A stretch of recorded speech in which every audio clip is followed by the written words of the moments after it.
Buenas tardes, doctor. Buenas tardes, compañeros. El día de hoy voy a realizar una exposición acerca de la enfermedad pulmonar intersticial difusa, más conocida como EPID. Las enfermedades pulmonares intersticiales difusas constituyen un grupo muy heterogéneo de afecciones que tienen manifestaciones clínicas, radiológicas y funcionales comunes, en las cuales las principales alteraciones anatomopatológicas afectan las estructuras alveolo-intersticiales. Dentro de la etiología y la clasificación tenemos que existen más de 150 causas diferentes en una etiología muy variada, esta enfermedad, de las cuales el 35% es posible identificar el agente causal, ¿no?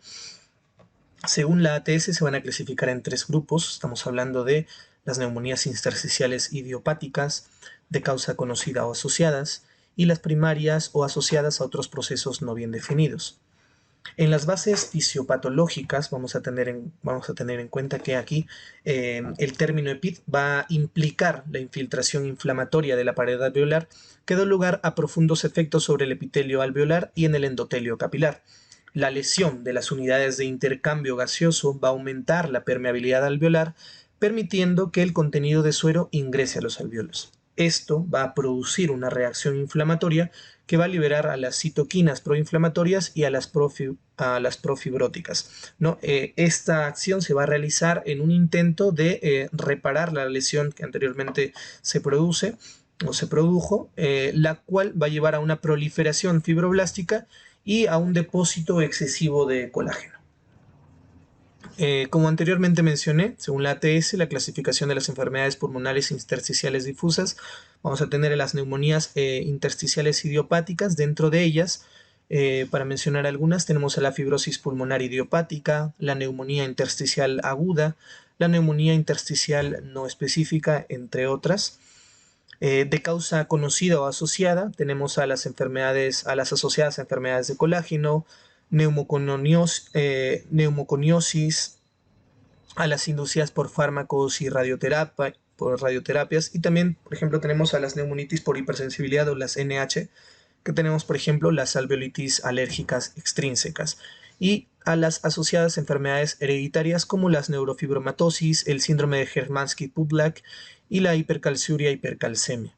Ahora, dentro de las primarias, de las EPID primarias o asociadas a otras enfermedades no bien definidas, vamos a tener entre ellas a la sarcoidosis, la proteinosis alveolar, las eosinofilias pulmonares o también a la histocitosis pulmonar de las células de Langerhans, que normalmente aquí vamos a encontrar a los histocitos X, ¿no? Entre otros. Ahora, dentro de los factores de riesgo que vamos a tener o a ver en un paciente que probablemente tenga EPID, va a ser un paciente que consuma tabaco, la edad del paciente, la ocupación, ya que puede ser un trabajador quizá una persona que trabaja en las minas o en las fábricas, entonces todo eso también influye. Los antecedentes familiares, que como anteriormente mencioné, puede ser como enfermedad hereditaria, ¿no? Como la neurofibromatosis o el síndrome de Hermansky-Pudlak.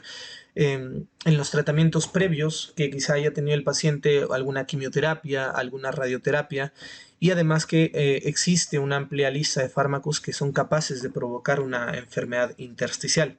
Ahora también tenemos el consumo de drogas, síntomas de enfermedades sistémicas y los factores de riesgo para VIH. Esto vendría a ser, digamos, como una posible enfermedad oportunista probablemente. Bien, para nosotros poder llegar a un diagnóstico dentro de la anamnesis, dentro del examen físico de nuestro paciente, vamos a encontrar también una disnea de esfuerzo progresiva, tos seca, hemoptisis, dolor torácico, fiebre, dolor pleurítico, en la auscultación, los crepitantes. Vamos a también tener en nuestro paciente una característica de las acropácqueas o dedos en tambor, los sibilantes, las NH que anteriormente mencioné, las eosinofilias pulmonares y la cor pulmonale, ¿no? Bien, ahora, en los resultados del laboratorio, en un análisis sanguíneo en la CEPID, vamos a encontrar algunas enfermedades características dependiendo a la alteración analítica, ¿no? En estos exámenes, como por ejemplo la fibrosis pulmonar intersticial. Aquí vamos a tener una alteración analítica del aumento del PCR, el aumento de la VSG, vamos a tener un ANA positivo y un FR positivo también. En las eosinofilias vamos a tener, en una alteración analítica donde vamos a encontrar una eosinofilia, probablemente la enfermedad justamente sea una eosinofilia pulmonar. Por ejemplo, en el factor reumatoideo o anticuerpo anticritulina, vamos a encontrar quizá una artritis reumatoide. Aumento, por ejemplo, de la LDH, vamos a tener también una proteinosis alveolar, y entre otras.